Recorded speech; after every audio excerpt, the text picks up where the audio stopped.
Bonjour amis, nous voulons vous inviter à suivre le panel de l'école du sabbat de cette semaine avec votre famille du panel de l'école du sabbat de 3ABN. Nous en sommes à la leçon numéro 6 dans l'étude du livre de l'Exode. Et quand on parle du livre de l'Exode, certaines personnes pensent « Oh, ce n'est pas important, ce n'est pas pour aujourd'hui ». Oui, il y a des leçons de vie importantes dans cette étude du livre de l'Exode. Nous vous encourageons à mieux connaître Dieu tel qu'il est révélé dans le livre de l'Exode, sa miséricorde. Rejoignez-nous en allant sur le site internet 3abnsabbatschoolpanel.com pour y télécharger une leçon gratuitement et nous rejoindre. Vous pouvez également vous rendre dans votre église locale adventiste du 7e jour et demander une leçon gratuitement. Merci, rejoignez-nous maintenant.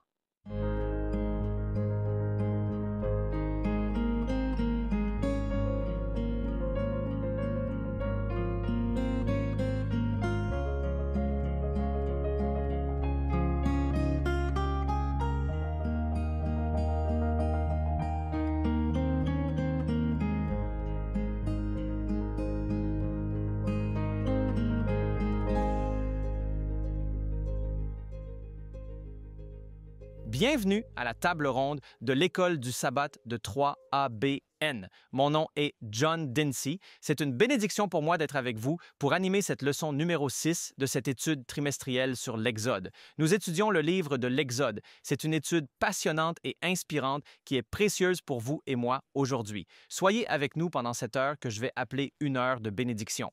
Dans le panel de l'école du sabbat de 3ABN. Je voudrais vous présenter les panélistes d'aujourd'hui, votre famille 3ABN. Et je commence à ma gauche avec Sir Jill Morricone. Merci. Merci, Pasteur Johnny. Lundi, nous examinons la consécration des premiers-nés. Amen. Pasteur James Rafferty. Content d'être ici, Johnny. J'ai la leçon de mardi qui s'intitule « La traversée de la mer Rouge ». Amen. Le pasteur John Lomakong est également ici. Et j'ai le mien mercredi, Avancer par la foi. Amen. Sir Shelley Quinn de l'autre côté. La dernière leçon est le cantique de Moïse et de Marie. Merci beaucoup. Eh bien, nous avons étudié, nous avons prié et demandé la bénédiction du Seigneur. Nous souhaitons vous inviter à visiter également le site 3abnsabbatschoolpanel.com. Là, vous pouvez télécharger une leçon gratuitement, mais aussi vous inscrire à nos notes. Il y a beaucoup d'études qui entrent dans la préparation du Sabbath School Panel et nous avons décidé de partager nos notes avec vous car beaucoup d'entre vous l'ont demandé. Donc, profitez de cette opportunité. Vous ne recevrez pas seulement les notes de cette leçon, mais vous pourrez continuer à les recevoir en continu tout au long de leur durée de vie. Et nous, vous vous inscrivez une fois et nous vous les envoyons chaque semaine. Donc, avant de commencer, nous aimerions vous inviter à vous joindre à nous dans la prière. Et Pasteur John Lomakong, si vous voulez bien nous aider. Bien sûr. Prions. Père aimant qui es aux cieux, quelle bénédiction de continuer à demander la foi et la guidance par le travail de ton Saint-Esprit. Nous prions maintenant, Seigneur, que nos esprits soient ouverts et réceptifs, et que, alors que vous nous parlez, nous prononcions les mots qui apporteront la vie et la vérité et une révélation de notre Seigneur et Sauveur Jésus-Christ. Alors merci maintenant, Père, que nous soyons tous dans notre voyage dans le désert, ayant été extraits d'Égypte. Nous prions pour que nous restions fidèles jusqu'à ce que nous entrions dans ton Canaan céleste. Au nom de Jésus. Amen. Amen. Amen. Louez le Seigneur. Eh bien, la leçon numéro 6 est intitulée « À travers la mer Rouge » et le verset à mémoriser est tiré d'Exode 14, 13 à 14. Et voici ce qu'il dit. « Et Moïse dit au peuple, « N'ayez pas peur, restez en place et voyez le salut du Seigneur qui l'accomplira pour vous aujourd'hui, car les Égyptiens que vous voyez aujourd'hui, vous ne les reverrez plus jamais. Le Seigneur combattra pour vous et vous garderez votre paix. » Amen. Quel texte merveilleux! Et c'est vrai pour nous aussi. Le Seigneur combattra pour vous, le Seigneur vous délivrera et le Seigneur veut être votre Dieu. Dans la portion de leçon du sabbat, il met en avant un aspect très intéressant. Il dit « L'Exode est l'expérience la plus dramatique et glorieuse du peuple de Dieu dans l'Ancien Testament. » Combien de personnes ont été émerveillées de considérer que le peuple d'Israël se trouvait devant la mer Rouge et qu'il y eut une puissante délivrance du Seigneur? Comment? En traversant la mer Rouge.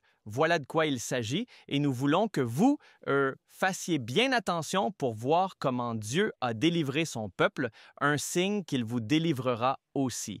J'ai la partie de la leçon de dimanche intitulée « Allez et adorer le Seigneur, allez et adorer le Seigneur ». Dans la première partie de la leçon du dimanche, je vous ai lu de là la nuit de la Pâque, le jugement divin est tombé sur ceux qui n'étaient pas couverts par le sang.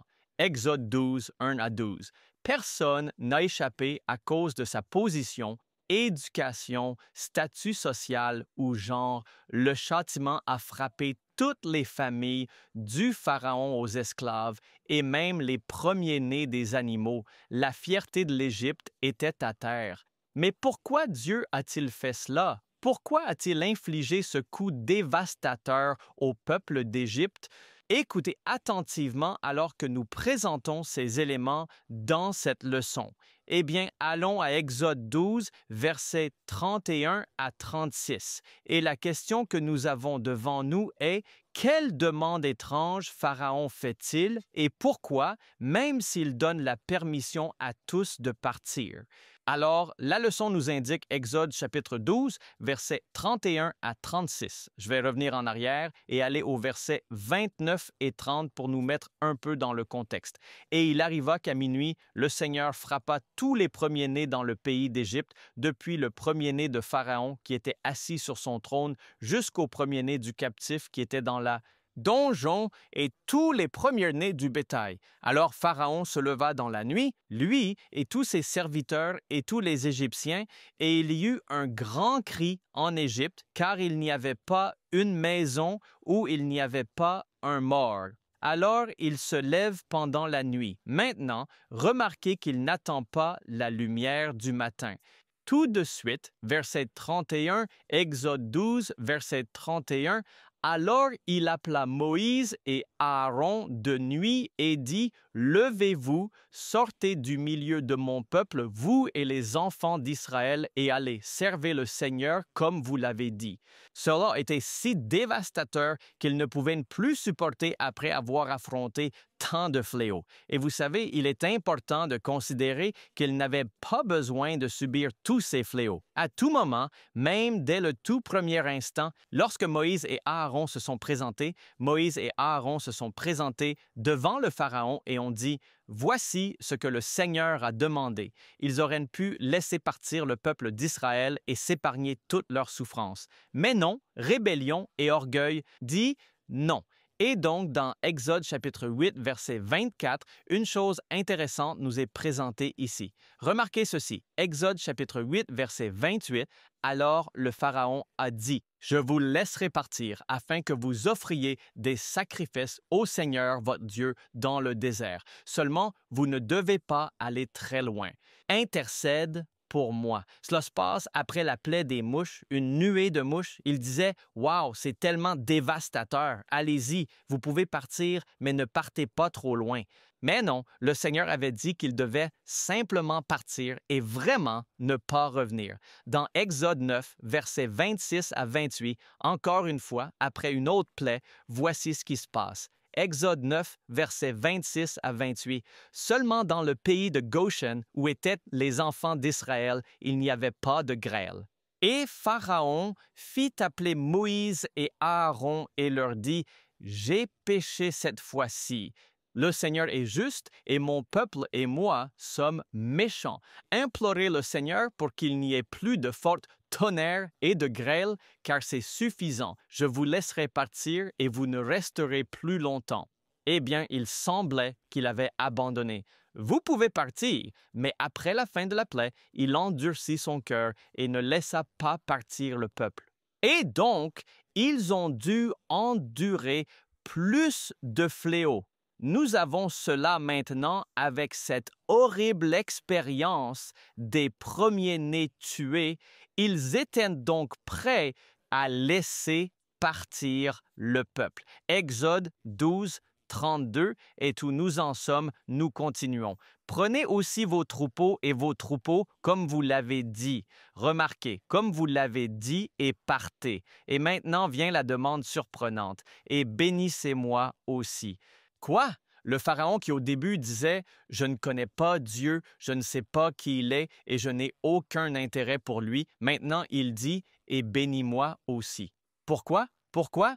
Pourquoi? Parce qu'il avait été humilié. Pourquoi? Parce que sa fierté était maintenant réduite en poussière. Pourquoi? À cause de la peur et parce qu'il réalisait maintenant que nous ne pouvons pas battre Dieu. Aucun de nous ne peut battre Dieu. Et Dieu tend la main avec miséricorde à chaque personne. Sa main de miséricorde dit aux gens, « Venez et je vous donnerai du repos. Je vous lis de la leçon. » Pourquoi ferait-il cela, le roi d'Égypte? Un Dieu.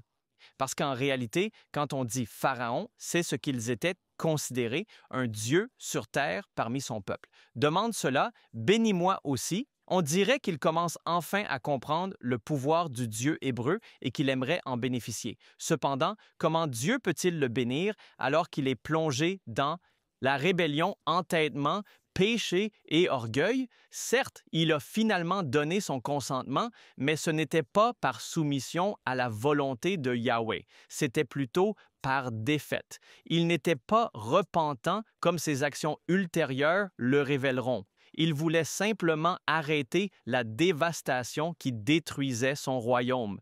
C'était une grande dévastation. Il y avait des pleurs d'un coin à l'autre du pays d'Égypte. Et au verset 36, Exode 12, 36, « Et les Égyptiens pressèrent les gens afin qu'ils les envoient hors du pays en hâte, car ils disaient, « Nous mourrons tous. » Rappelez-vous, c'est une terre, il n'y avait pas de communication par téléphone ou de toute autre manière, ils devaient transmettre le message et dire aux gens, « Laissez partir le peuple d'Israël. » Et à ce moment-là, ils étaient tous prêts à les laisser partir et ont vraiment exhorté le peuple, « Allez, partez, s'il vous plaît, partez. » Et donc, ils furent vaincus. Exode 12, verset 34. Alors, le peuple emporta sa pâte avant qu'elle ne soit levée, ayant leur plat à pétrir, enveloppé dans leurs vêtements et sur leurs épaules. Verset 35. Or, les enfants d'Israël avaient fait selon la parole de Moïse. Remarquez. Et ils avaient demandé aux Égyptiens des objets d'argent, des objets d'or et des vêtements. Et le Seigneur avait fait que le peuple trouve grâce aux yeux des Égyptiens, de sorte qu'ils leur accordèrent ce qu'ils avaient demandé. Et ainsi, ils dépouillèrent les Égyptiens. Mais est-ce vraiment qu'ils ont pris des choses sans vraiment méritant cela ou qu'ils avaient droit à ces choses? Le peuple d'Israël avait subi une injustice de la part des Égyptiens et c'était vraiment le paiement qui leur était dû. Maintenant, passons à Genèse 15, 13 à 14. Ici, on parle à Abraham et Dieu parle à Abraham. Puis il dit à Abraham, « Sache avec certitude que tes descendants seront étrangers dans un pays qui ne sera pas le leur et qu'ils les serviront et ils les affligeront pendant 400 ans. » Vous parlez de 400 ans où le peuple d'Égypte a pillé le peuple d'Israël et en a profité. Mais remarquez Genèse 15, 14. « Et aussi, la nation qu'ils serviront, je la jugerai. Ensuite, ils sortiront avec de grands biens. » Donc, la leçon dit, Pharaon était humilié et, étant donné les circonstances tragiques de la pire plaie de toutes, il donne la permission à Israël de quitter l'Égypte, ce qu'il refusait d'accorder toutes les fois précédentes et peu importe la souffrance que ses actions ont infligée à sa nation, il permet maintenant. Nous voulons vous encourager à considérer la parole de Dieu. Dans la parole de Dieu, il y a beaucoup d'avertissements. Le peuple d'Égypte a été averti. Nous sommes avertis et nous voulons vous inviter à lire la parole de Dieu, à étudier la parole de Dieu afin que vous puissiez comprendre. Par exemple, la Bible nous dit « Le salaire du péché, c'est la mort. » Ne négligeons pas l'avertissement de Dieu, car Romains chapitre 6, verset 23 continue « Mais le don de Dieu, c'est la vie éternelle en Jésus-Christ notre Seigneur. » Amen. Merci beaucoup, Pasteur Johnny. Je suis tellement reconnaissant que cela ne se termine pas par « Le salaire du péché, c'est la mort. » Amen. Mais le don de Dieu, c'est la vie éternelle. Louez le Seigneur pour le sang de Jésus qui nous purifie de tout péché. Je suis Jill Morricone.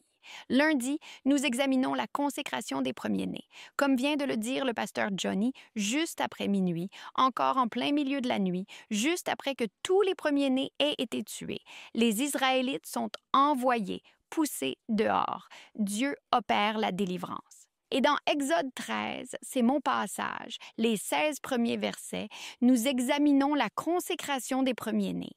Avant de faire cela, je veux juste faire un bref aperçu, pour ainsi dire, des 7 festivals, ou certaines personnes les appellent fêtes, que le peuple juif célébrait. C'était la façon de Dieu de se connecter avec son peuple et de leur rappeler son salut et ses actes salvateurs, sa relation avec eux.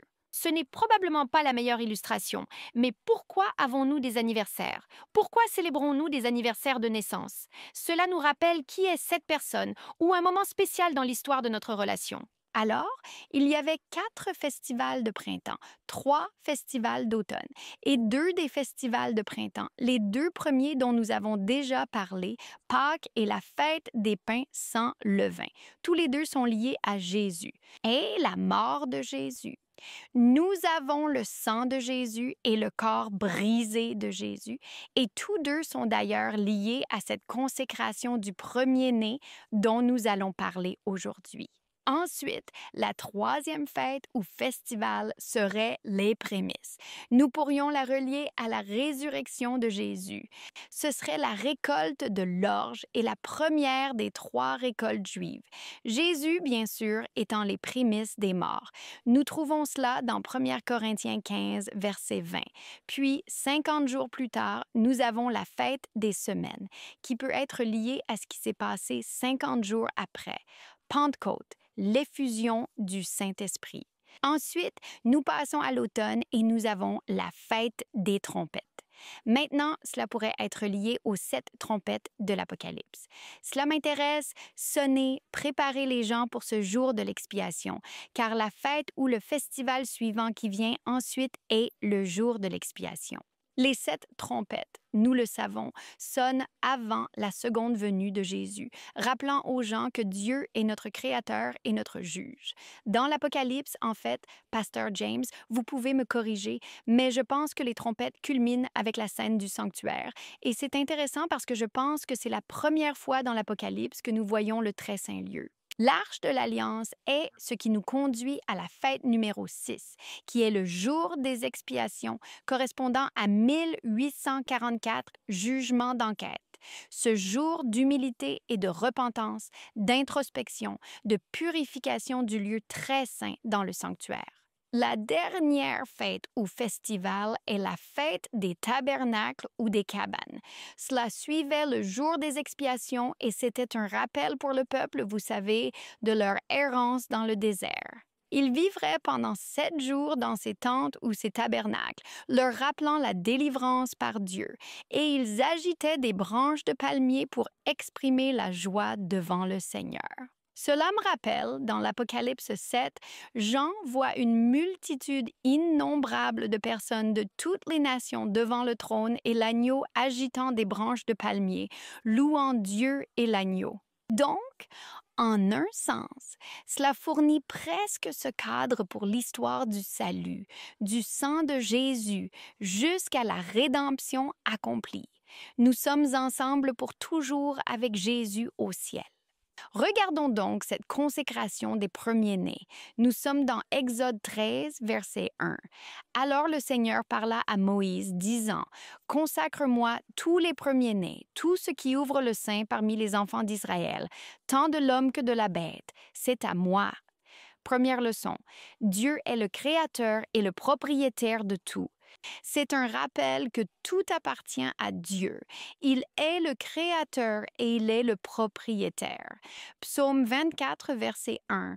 La terre est au Seigneur et tout ce qu'elle contient, le monde et ceux qui l'habitent.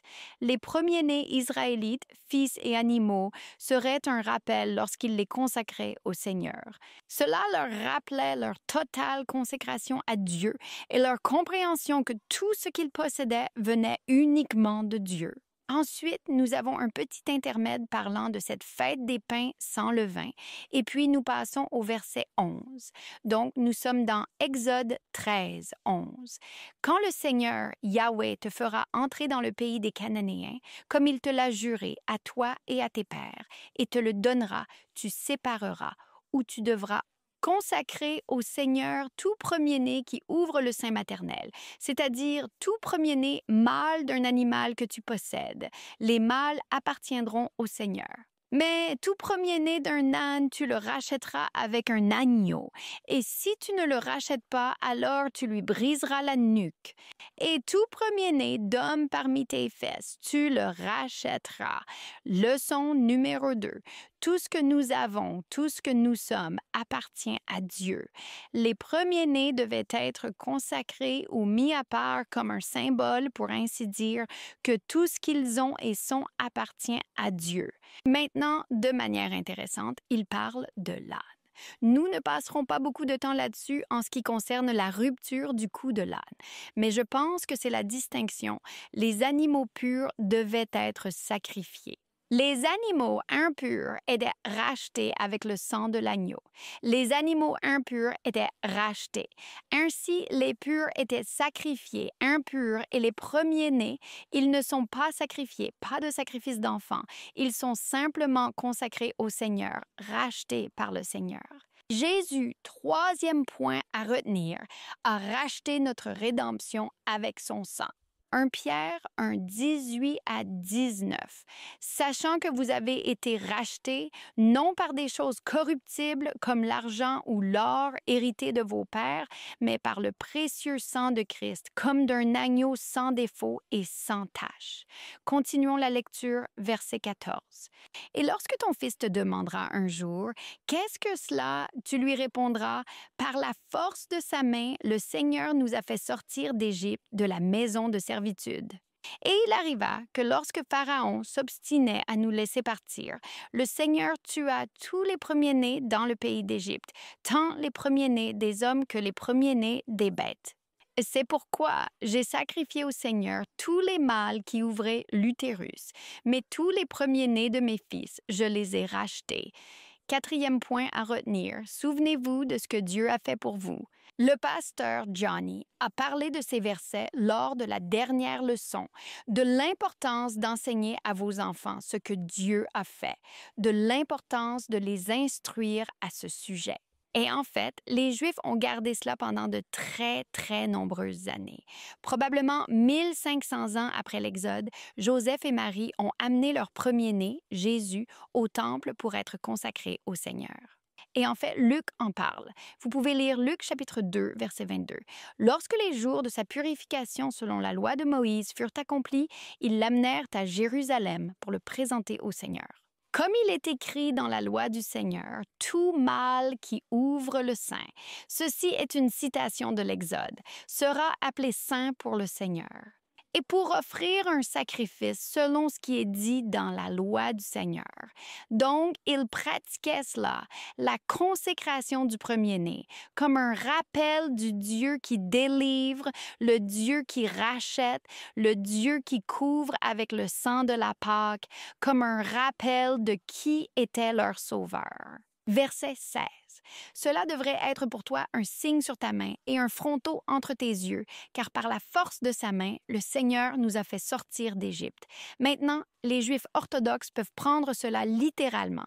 Ils attachent, est-ce que cela s'appelle des phylactères, ces boîtes en cuir? Ils peuvent littéralement les attacher à leur bras gauche et à leur front. Mais je pense que Dieu parle du fait que nous devons connaître cela dans notre esprit. Vous savez comment il est question de la loi de Dieu? Jérémie en parle ainsi que les Hébreux. La loi de Dieu doit être écrite dans nos cœurs. Nous devons savoir ce que Dieu a fait pour nous. Nous devons comprendre que le sang de Jésus nous purifie de tout péché. Nous ne devons pas seulement avoir une adhésion intellectuelle à la vérité ou savoir qu'il est notre sauveur. Nous devons savoir avec certitude dans notre cœur et notre être intérieur qu'il nous a sauvés. Nous devons avoir cette influence sanctificatrice dans nos cœurs et dans nos vies. Ce n'est donc pas seulement une conformité extérieure, mais il est venu jusqu'à l'intérieur et nous sommes constamment rappelés du sang de Jésus. Amen. Louez le Seigneur. Merci beaucoup. Quelle bénédiction! Et nous voulons vous inviter à écouter cette bénédiction dans le 3ABN Mission Moment. Bonjour, je suis Greg Morricone. Je suis très heureux que vous me rejoigniez pour 3 ABN Mission Moment.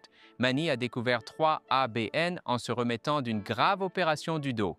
Il a trouvé étrange que ce réseau religieux ne demande pas d'argent ni ne promette que Dieu le rendrait riche. Au lieu de cela, les présentateurs expliquaient simplement et clairement les textes bibliques. Manny a regardé toute la nuit, oubliant la douleur qu'il ressentait, et le lendemain matin, il était impatient de partager ce qu'il avait appris avec sa femme, Debbie.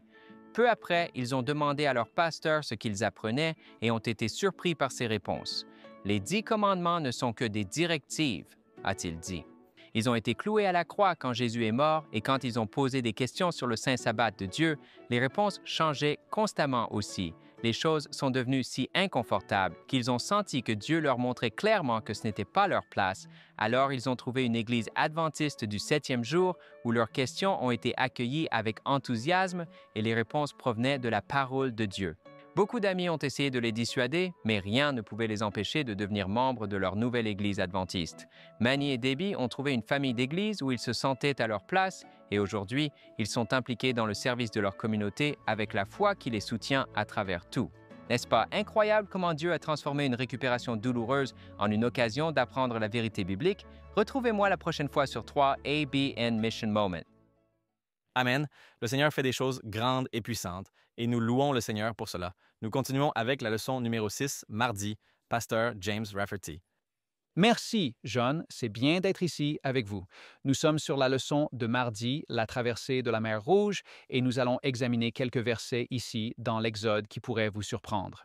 Le trimestriel dit qu'en suivant l'instruction de Dieu à Moïse, les Israélites ont quitté l'Égypte comme une armée bien organisée. L'hébreu les décrit comme une armée, entre guillemets, une division, entre guillemets, un camp, entre guillemets, et des troupes, et c'est dans Exode chapitre 6 et 7 et 12.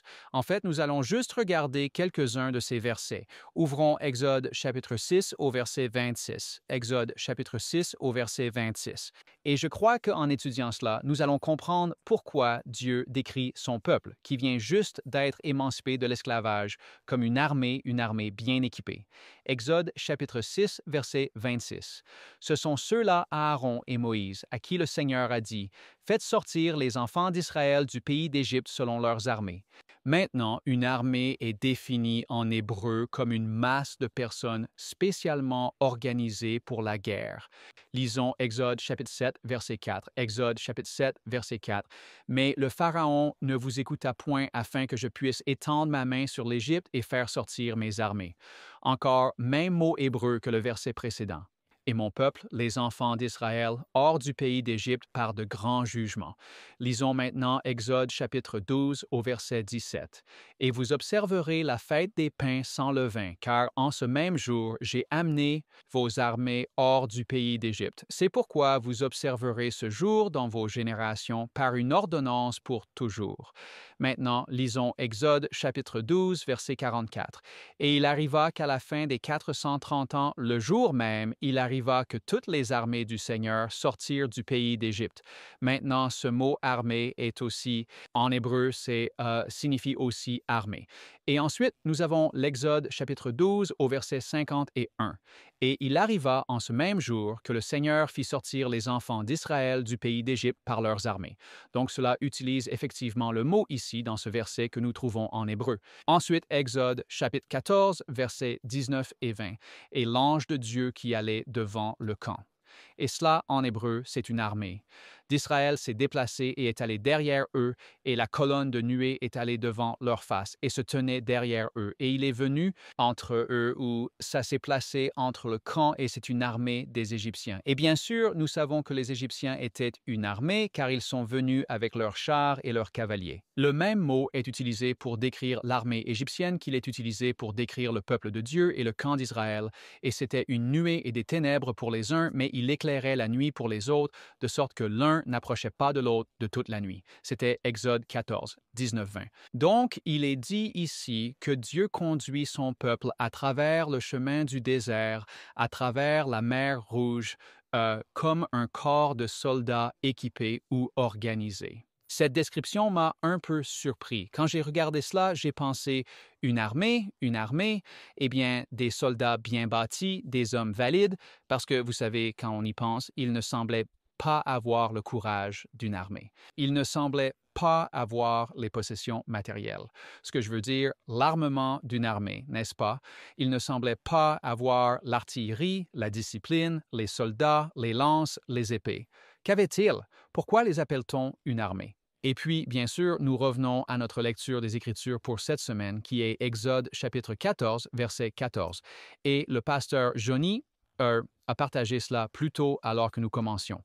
Exode chapitre 14, verset 14, « Le Seigneur combattra pour vous et vous garderez votre paix. » La raison pour laquelle le peuple de Dieu est une armée, c'est parce qu'ils ont le Seigneur. Quand nous avons le Seigneur, nous sommes une armée, et sans le Seigneur, nous ne sommes rien. Il n'y a rien que nous ayons.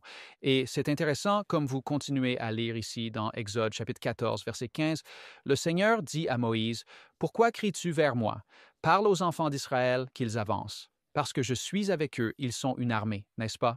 Mais lève ton bâton. » C'est l'armement que Dieu leur a réellement donné. Ce n'était pas des cavaliers, ce n'était pas des chars, c'était une verge. Étends ta main sur la mer, divise-la, et les enfants d'Israël marcheront à sec au milieu de la mer. Verset 10, 7. Et moi, voici, je vais endurcir. Voici encore ce mot dont nous avons parlé plus tôt, le cœur des Égyptiens, pour qu'ils les suivent, et je me glorifierai sur Pharaon et sur toute son armée et sur ses chars, sur ses cavaliers. Et les Égyptiens sauront, verset 18, que je suis le Seigneur lorsque je me serai glorifié sur Pharaon et sur ses chars et sur ses cavaliers. Et c'est le problème que nous avons. Le problème que nous avons, c'est que nous ne réalisons pas qu'avec Dieu, nous sommes une armée et que sans Dieu, nous ne sommes rien.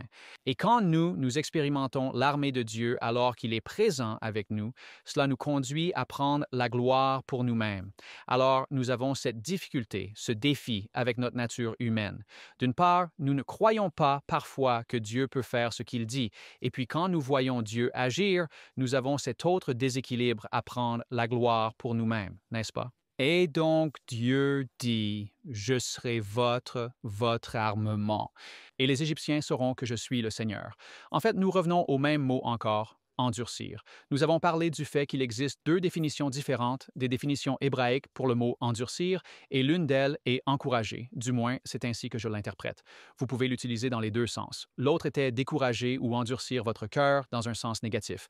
Donc l'une est positive, l'autre est négative. Dieu utilise constamment celui qui est positif quand il essaie d'encourager Pharaon à laisser partir son peuple tout au long de l'Exode, jusqu'à ce que vous atteigniez ces versets.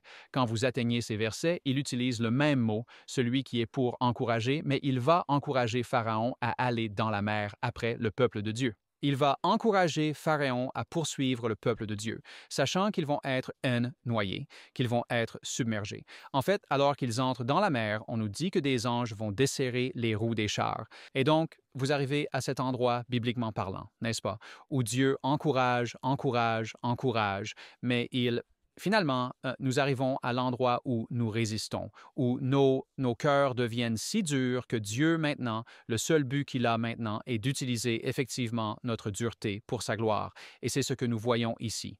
En fait, c'est pourquoi Dieu, dans sa parole, compare l'armée d'Israël à un groupe d'esclaves émancipés à une armée de soldats valides. Parce que la présence de Dieu fait du peuple de Dieu, même de son épouse, une armée terrible avec des bannières.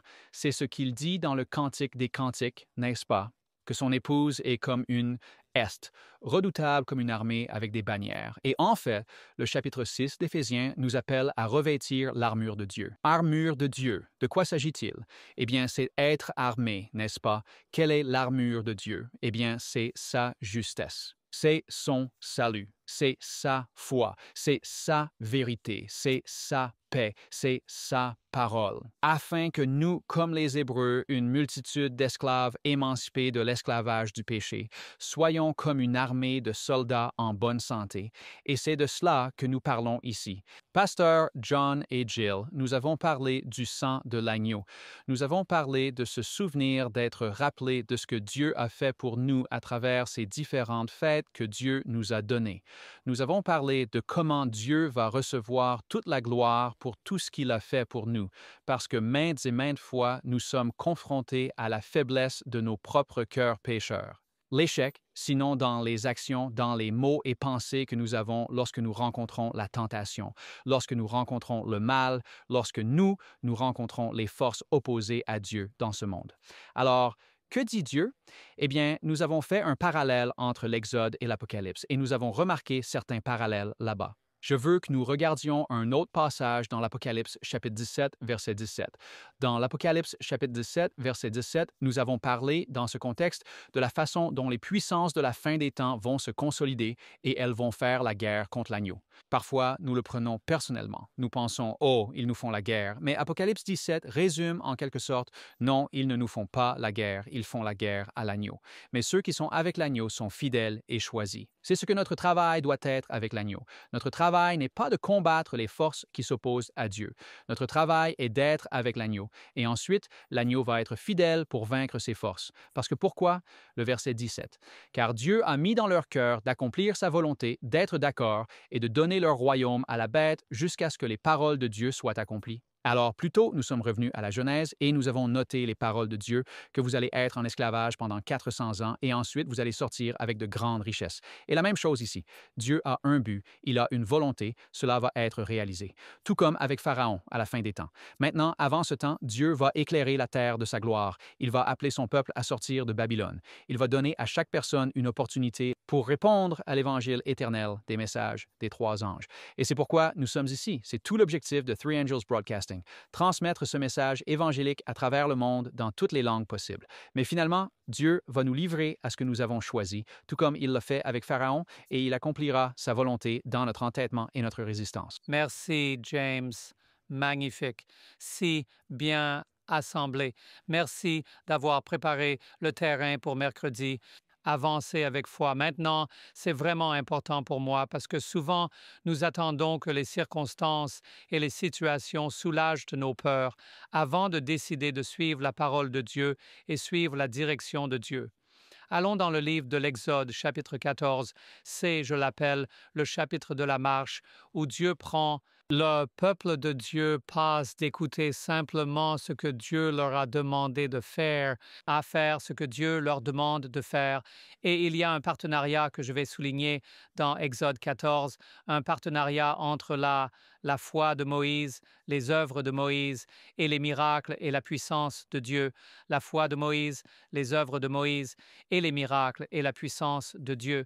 Commençons par Exode 14, verset 13, et nous allons essayer de descendre jusqu'au verset 31 avant d'exposer mes conclusions.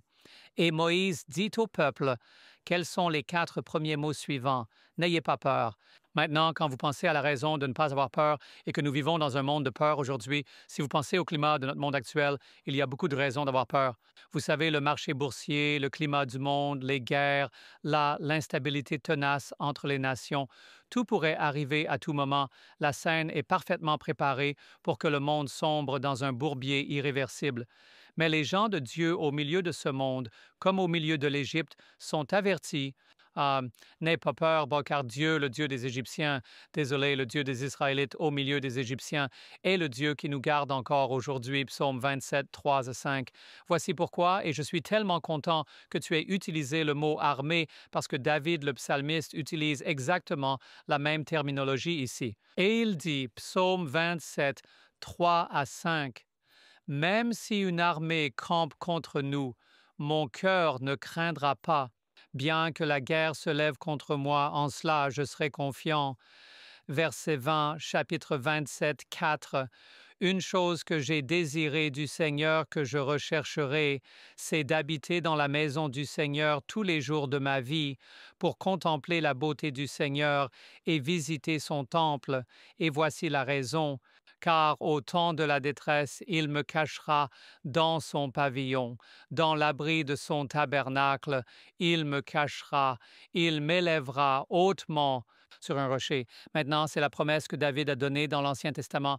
Mais si vous vous souvenez des paroles de Jésus dans le Nouveau Testament, il dit « Les vents et les vagues vont arriver, l'eau va frapper avec férocité votre maison, mais elle ne tiendra pas parce qu'elle est fondée sur le rocher. » Maintenant, qu'est-ce que cela signifie d'être fondé sur le rocher? Celui qui entend ma parole et les met en pratique est comme un homme qui construit sa maison sur le roc.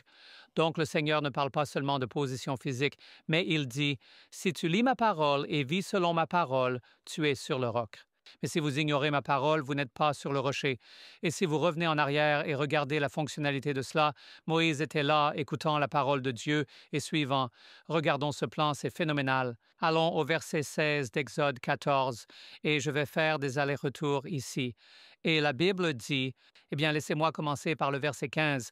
Et le Seigneur dit à Moïse, « Pourquoi cries-tu à moi? Dis aux enfants d'Israël d'aller de l'avant. » Je veux faire 4 points très importants. Vous savez, quand nous ne pouvons pas voir au-delà de notre présent, nous avançons par la foi. Lorsque des obstacles défient notre progrès, nous avançons par la foi. Dans un monde où Dieu est rejeté, nous avançons toujours par la foi. Dans un monde où la politique est exaltée, nous avançons par la foi. Le Seigneur a dit d'avancer par la foi, non pas parce que le chemin est visiblement dégagé, mais nous croyons que Dieu, par la foi, ouvrira la voie. Donc maintenant, remarquez le partenariat entre Moïse et le Seigneur à partir du verset 16.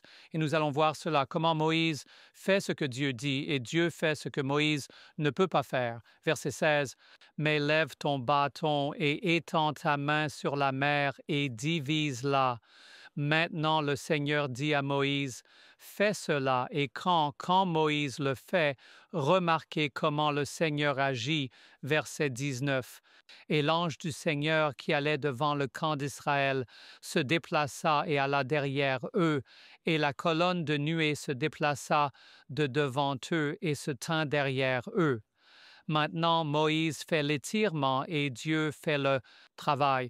Donc Dieu dit, si tu étends ta foi, j'agirai en faveur de cela. Si tu étends ta foi, je ferai ce que j'ai promis de faire. Et moi, j'appelle cela l'étirement de la foi parce que la foi est étendue lorsque nous avançons sans voir notre chemin. Mais qu'est-ce que la foi? La substance des choses espérées, la preuve des choses non vues. Je ne vois pas la mer bouger, mais si vous étirez votre foi, je déplacerai la mer. Regardez le verset 20 et 1. Alors Moïse étendit sa main sur la mer, mais regarde qui a fait le travail. Et le Seigneur fit reculer la mer par un fort vent d'est toute la nuit et transforma la mer en terre sèche et les eaux furent divisées. Moïse a fait l'effort. Je vous dis, amis, étendez votre foi. Ayez confiance en ce que Dieu vous dit de faire. Ne pas attendre que Dieu déplace la mer pour étendre votre bâton. Humain, étendez votre bâton et ensuite Dieu déplacera la mer. Regardez ce que Dieu a fait. Allez maintenant au verset 23, verset 24. Maintenant, il arrive. C'est à nouveau après que Moïse ait étendu le bâton. À la veille du matin que le Seigneur regarda l'armée des Égyptiens à travers la colonne de feu et de nuages, et il troubla l'armée des Égyptiens, et il enleva leurs roues de char, de sorte qu'elles les conduisaient avec des difficultés. J'adore ça. Comment tu as dit que les anges ont dit « Hé, sortons les essieux, enlevons les vis », quoi qu'ils aient fait, les anges de Dieu juste, et ils ont de super chars, mais ils ne peuvent aller nulle part sans boulons, écrous et essieux. Dieu fait des choses incroyables pour ses enfants. Un autre exemple de Moïse s'étirant, Dieu agissant, verset 26. Alors le Seigneur dit à Moïse, « Étends ta main sur la mer. » Et que s'est-il passé? Qui a fait le travail? Et pour que les eaux reviennent sur les Égyptiens, sur leurs chars et sur leurs cavaliers. Et au verset 27, Moïse étendit sa main sur la mer. Et quand le matin est apparu, la mer est revenue à sa pleine profondeur, tandis que les Égyptiens fuyaient dedans qui a fait le travail? Pour que le Seigneur renverse les Égyptiens au milieu de la mer.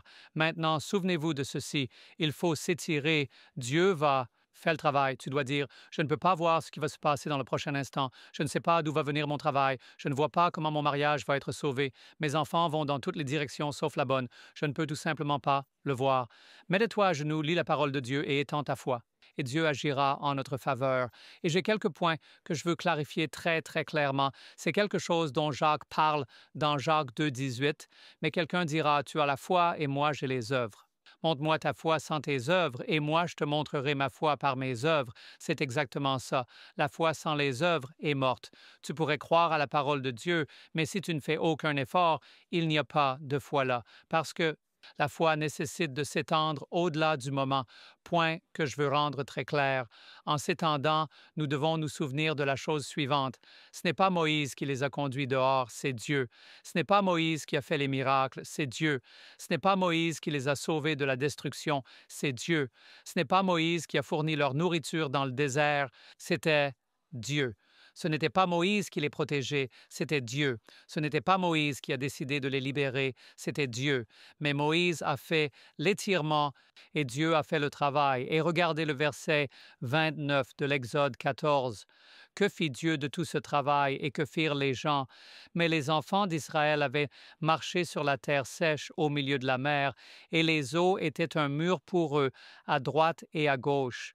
Ainsi le Seigneur sauva Israël ce jour-là de la main des Égyptiens, et Israël vit les Égyptiens morts sur le rivage. Ainsi Israël vit la grande œuvre que le Seigneur avait accomplie en Égypte. Alors le peuple craignit le Seigneur, et ils crurent dans le Seigneur et ses serviteurs. Comment est votre foi aujourd'hui? Croyez-vous au Seigneur? Dieu veut faire des choses merveilleuses, mais vous devez croire le Seigneur, vous devez permettre à votre foi de s'étendre. Très, 3 points importants. N'ayez pas peur. Exode 14, 13, n'ayez pas peur. Restez en place et voyez le salut du Seigneur. Maintenant, vous pourrez peut-être rester en place, mais votre foi doit être activement en action pour faire confiance à la parole de Dieu. Que nous dit-il dans Isaïe 41, 10? Ne crains pas, car je suis avec toi, ne te laisse pas abattre, car je suis ton Dieu, je te fortifierai. Oui, je t'aiderai, je te soutiendrai de mon bras droit juste. Étends ta foi, Dieu fait le travail. Qu'en est-il de rester immobile? N'aie pas peur, reste immobile. David, le psalmiste, a dit dans le psaume 27, verset 14, « Attendez le Seigneur, ayez bon courage, il fortifiera votre cœur. Attendez, je dis, sur le Seigneur. » C'est rester immobile, ne le devancez pas, ne restez pas en arrière, ne traînez pas derrière lui. Quand le nuage bougeait, il bougeait. Quand la colonne de feu les séparait des Égyptiens, ils restaient immobiles. Enfin, pourquoi faisons-nous cela? 2 Corinthiens chapitre 1 verset 20. En effet, pour toutes les promesses de Dieu, c'est en lui que se trouve le oui. C'est donc par lui que l'Amen se prononce à la gloire de Dieu par nous. Faites confiance à Dieu. Vous vous étirez, Dieu agira. Nous avons eu l'Église. Merci à vous tous pour une belle présentation. Je suis Shelley Quinn et la leçon de jeudi est le chant de Moïse et de Myriam. Alors, reprenons. Nous examinons ce que voici cette armée tremblante de Dieu. Ils sont debout devant la mer Rouge. Ils se sentent piégés, encerclés, car voilà l'armée de Pharaon qui les poursuit, et ils crient en fait au chapitre 14 de l'Exode. Et au verset 11, ils disent à Moïse, « Nous as-tu fait sortir d'Égypte parce qu'il n'y avait pas de tombe là-bas? Nous as-tu amenés ici pour mourir? » Ils ont peur parce que derrière eux, c'est l'esclavage, mais devant eux, cela semble impossible. Mais Dieu, comme tu l'as dit, a tout arrangé. Ce qu'il a fait dans un seul acte de justice souveraine quand il a fendu la mer Rouge et que l'armée de Pharaon a su. Ils ont dit « et il intervient pour eux ». Ils avaient peur. Ils ont reconnu la main de Dieu. Mais sur l'ordre de Pharaon, ils sont entrés dans la mer, et puis quand Dieu a dit « étends de nouveau ta main », Dieu les a ensevelis dans cette mer Rouge. Et c'est tellement incroyable pour moi qu'en un seul acte de justice, Dieu a accompli son alliance « je le ferai ». Vous vous souvenez? Exode chapitre 6, versets 6 à 7. « Je vous ferai sortir. » Je vais te sauver, je vais te racheter, je ferai de toi mon peuple, je serai ton Dieu. Il y a des moments dans notre parcours de foi qui sont censés être plus que des souvenirs, ils sont censés être fondamentaux pour notre foi. Donc ici, au milieu du vent et de l'eau, de la peur et de la délivrance, ce n'était pas seulement une évasion. Dieu posait une fondation de foi pour qu'ils aient confiance en lui, qu'ils le trouvent, l'admirent et l'adorent, parce que la fidélité de Dieu à son alliance leur était prouvée. C'est le fondement de ma foi, c'est l'alliance et la fidélité de Dieu. Donc, debout sur le rivage de la mer, ils voient que les Israélites sont passés maintenant. Ils voient les preuves flottantes que leurs ennemis ont été détruits, les corps sans vie de leurs ennemis. Et Exode 14, verset 30 dit « Ainsi le Seigneur a sauvé Israël ce jour-là. Israël a vu les Égyptiens morts sur les plages. Quand Israël a vu sa grande puissance, ils ont craint le Seigneur. Ils ont cru au Seigneur et à son serviteur Moïse. » Alors debout sur le rivage, maintenant guidé par Moïse, c'est naturel, lorsque vous voyez Dieu agir, de vous livrer à l'adoration. Exode 15, 1 à 2, le peuple élève maintenant sa voix en louange. Il est dit, alors Moïse et les Israélites chantèrent ce cantique pour le Seigneur. Je chanterai pour le Seigneur, car il est très exalté. Le cheval et le cavalier, il les a jetés à la mer. Le Seigneur est ma force et mon chant. Il est devenu mon salut. Il est mon Dieu. Je le louerai, le Dieu de mon Père, je l'exalterai. Et puis le verset 11 dit « Qui est comme toi parmi les dieux, Seigneur? Qui est comme toi, majestueux en sainteté, redoutable en louange, opérant des merveilles? » Ils viennent donc de voir un miracle. Et cette chanson est entièrement à propos de Dieu et de qui il est. Et c'est une réponse naturelle car, vous savez, la louange et l'adoration sont une condition préalable à une vie spirituelle saine. Mais voilà le point. Sauvé, mais en l'espace de quelques jours seulement, le miracle a été oublié. En 2 jours, en seulement quelques jours, ils se sont mis à se plaindre à nouveau. L'amertume a pris racine dans leur cœur et ils étaient mécontents de Moïse et de Dieu. La crainte qu'ils ont ressentie en se tenant sur le bord de la mer ne s'était pas enracinée dans leur cœur. Cela n'est pas devenu la base de la foi. Donc pour vous et moi, l'histoire de la délivrance, de la servitude, de la mer Rouge ne s'arrête pas là. Elle symbolise la délivrance que Jésus-Christ nous offre. Sa mort sur la croix a séparé la mer comme entre la vie et la mort. Nous contemplons sa fidélité d'alliance. Nous passons du rivage de la mer Rouge au rivage de la mer de Verre dans l'Apocalypse. Ainsi, des milliers d'années plus tard, que se passe-t-il? Jean a une vision. Il regarde au ciel et devant le trône de Dieu se tenaient ceux qui avaient été victorieux, qui avaient le même chant qui s'était autrefois élevé à la mer Rouge de l'autre côté. Ceux qui sont passés de la mort à la vie chantent maintenant le chant de Moïse, mais devinez quoi? Au paradis, il a atteint sa plénitude. Ce n'est pas juste le chant de Moïse, c'est le chant de Moïse et de l'agneau. Regardez Apocalypse 15, 2 à 4. Il dit « J'ai vu quelque chose comme une mer de verre mêlée de feu, et ceux qui avaient la victoire sur la bête, sur son image, sur sa marque, sur le nombre de son nom, debout sur la mer de verre. Ils ont des harpes de Dieu.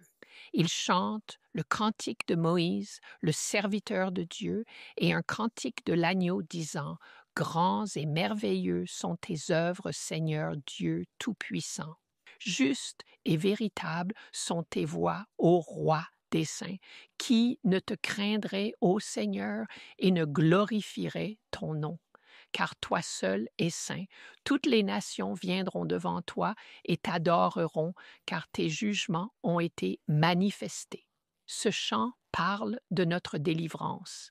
Nous aussi avons un chant à chanter, Christ, l'agneau de Dieu, nous guide à travers ce grand gouffre, cette mer, pour ainsi dire, de la mort à la vie éternelle. Sa résurrection a vaincu la mort pour toujours, mais nous savons que dans Colossiens chapitre 1, verset 13, il dit « Il nous a délivrés du domaine des ténèbres. Il nous a transférés dans le royaume de son Fils bien-aimé. » Dans première lettre aux Corinthiens chapitre 15, verset 26, il est dit que le dernier ennemi à être vaincu, oui, c'est la mort.